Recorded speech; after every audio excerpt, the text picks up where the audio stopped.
Hi guys, இன்னைக்கு வந்து காளான் தான். இதை வந்து காளான் ரொம்ப ஃப்ரெஷ்ஷாக இருக்குல்ல, இதை வந்து நம்ம கட் பண்ணலாம். பூம் பண்ணியாச்சு.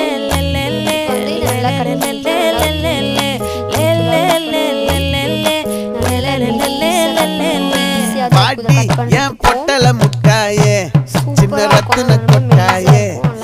குங்கும பொட்ட மேல வச்சாயே பாடா அம்புலி மச்சானே என்ன அம்புல தச்சானே என்ன கட்டி புடிச்சு